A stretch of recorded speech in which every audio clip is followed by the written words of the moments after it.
Although the NSA has dominated headlines when it comes to the spying on the world, its British counterpart, GCHQ, is just as complicit in the illegal surveillance grid. But it's not just the collection and storage of private data, it's also the shaping of our online experience.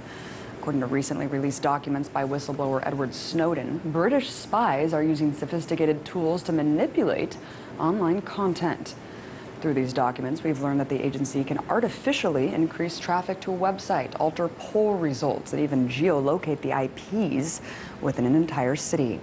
Yet despite the growing outrage in the UK over the extent of collaborative surveillance with US spy agencies, the British Parliament is rushing through legislation that further expands its surveillance powers.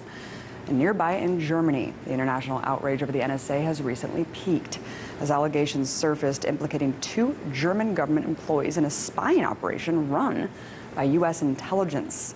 In response, German Chancellor Angela Merkel ordered that the US's top CIA official immediately leave the country. The ongoing NSA leaks are also emboldening German citizens who just this week displayed anti-NSA imagery onto the US Embassy in Berlin in protest. So to break all of that down, I was joined earlier by former MI5 officer and whistleblower Annie Machon. I first asked her what German officials are doing in response to this egregious US government spying overreach. Well, they've had a series of hearings at the Bundestag, and they've taken evidence from some of the earlier NSA whistleblowers like Bill Binney and Thomas Drake. So they are investigating it with quite some thoroughness. And I think this is seen as a threat, actually, certainly by the USA, because they recruited a spy from the German intelligence community to feed back what was going on within this committee hearing. So they are taking it seriously. I think the Germans are taking it seriously because they have to be seen to be doing so, because there's been such an outpouring of anger from the German people. Of course, within living memory, we've had both the Gestapo and the Stasi, the East German secret police, spying on citizens in this country and brutalizing them. So there's a very strong constitution in place to stop that happening again. And this is why Germany, particularly in Europe, is so angry about what the NSA and its vassal, GCHQ, which is the UK listening post, have been getting up to in Germany. Right, and some German officials have even suggested going back to the typewriter to protect classified government information from ending up in some massive database. But Annie, you suggest that this might be exactly the type of tactic that governments will have to resort to in order to protect their sensitive information. They're going to have to. I mean, the very fact that elected representatives can no longer be sure that they are not being bugged and being spied on is a frightening testimony to the fact that we've all lost our privacy to such a great degree. Personally, I'm going back to using a quill and parchment, I think, and carrier pigeons to send my messages. Last month, the German government canceled a contract with Verizon after finding out that the company aids the U.S. with surveillance. And of course, many private companies are cooperating with the government to spy on its citizens. Why do you think there's so much missing outrage over private sector surveillance when these companies are the ones supplying the governments with the data? A very good question, because this shows that we have indeed slid into an era of fascism. If you go back to Benito Mussolini's definition of fascism, which is the merger of the corporate and the state, what we have seen through the Edward Snowden disclosures is that very fact, where all the major big internet giants from the USA have been at least complicit and in many cases very willing to help the NSA and GCHQ and other intelligence agencies to spy on citizens.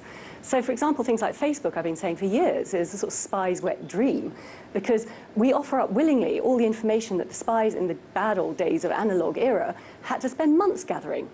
So what we're thinking, who we're in a relationship with, who our friends are, what our activism is, what our political views are, etc., etc. So these companies have so much very valuable information, and yet they're just handing it over. So in terms of where we are as a democracy, I think we're very far down the road towards totalitarianism, towards fascism again. And I think in Germany, at least, there is an awareness that we need to move away from this US corporate hegemony. And it's not only good for democracy to ensure that we have privacy, it's not only good for the citizens to be able to learn exactly what goes on the internet, under the hoods of their computers. It could potentially be very, very good for the European community economically. And particularly in Germany, we're seeing internet companies saying, hey, look, we've got to get away from this dependency, this addiction to American companies. We can develop these new systems. We can develop new systems based on open source technology rather than these closed proprietary systems that Apple and Microsoft and all the others have been peddling for years. often in contravention, by the way, of EU laws, and they've been fined massive amounts for contravening these EU laws. So I think there is an awareness that it's good for business as well as good for privacy. Let's talk about the GCHQ revelations that just came out from Glenn Greenwald on The Intercept, basically talking about how the agency manipulates online polls and internet content. I wanted you to break down a little bit more about what that consists of. Well, I think this is something that Joseph Goebbels could only have dreamt of. This is the ultimate propaganda. In fact, this is really, really Orwellian, because we're looking at a fabrication of facts, fabrication of polls, fabrication even of communications where they can fake what we've written to people. So this is not just rewriting history, this is rewriting the present and, of course, by definition, thereby rewriting the future. So, for example, we all know in the West, particularly the US and the UK, our politicians are addicted to polls. In fact, they will only formulate policies if they think they will be popular so that they can get re-elected. Now, if you're in a position where you can manipulate those polls, you can manipulate what the politicians decide as policy, and you can manipulate the direction our democracies go down. So, for example, do we go to war in support of the Ukrainian government? They could have a poll on that. Everyone could say no. We could all go and demonstrate on the streets, and yet the poll can be manipulated, and suddenly the UK's at war again, illegally. A point I was hoping you could expand on is the oversight of spies in the UK and exactly how much they can get away with. Spies in the UK can get away with pretty much anything they want. Now, we, of course, live in a notional democracy. We have these systems in place where there is a parliamentary committee called the Intelligence and Security Committee, which is supposed to oversee the spies' activities. If the spies want to do something which is otherwise illegal, like bug our telephones or intercept our communications, then they have to get the prior written permission of their political masters, which is either the Home Secretary, the Foreign Secretary, or the Prime Minister. And there are various bodies that are supposed to hold them to account every year. Various commissioners go in and have a look through their records and say, yes, jolly good show, chaps, you've been doing a very good job and it's all legal. And there's even something called the Complaints Tribunal, where if you feel you've been spied on unnecessarily, you can go to it. So that all sounds great. It's hunky-dory within a democracy. The trouble is it can be gamed from the inside and none of it works. The ISC, the Intelligence and Security Committee in Parliament, has routinely in its 20 years history, and it's only been there for 20 years out of the spies' 100-year existence, it has routinely been lied to by top spies and by top policemen. And these people have admitted it now. It has not had the powers to investigate operational wrongdoing. It could only look at policy, finance and administration until this year.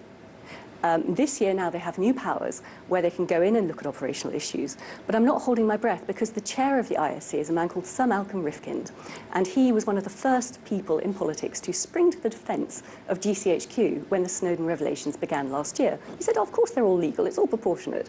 So I'm not holding my breath, he's really going to hold the spies to account.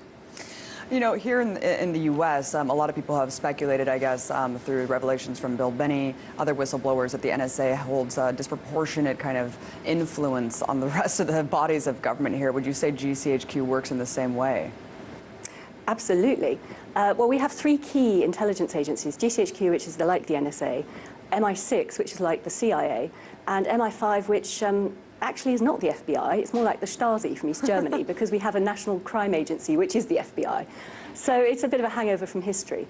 But all three of those agencies, and particularly MI5, has had an inordinate degree of leverage over our political classes for decades. And the reason I say that is because they used to gather files on people who then became politicians.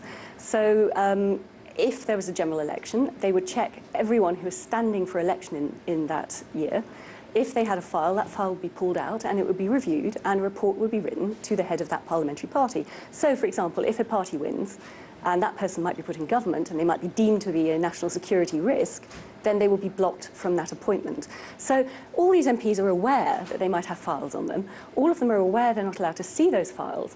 And all of them are very aware that if they step out of line and don't give the spies the powers and the resources that they demand, then nasty little stories could appear in the British media about them. And most MPs, most of our elected representatives have some little guilty secrets floating around somewhere, be it, you know, expenses fiddling or kiddie fiddling or, you know, mistresses or lovers or whatever.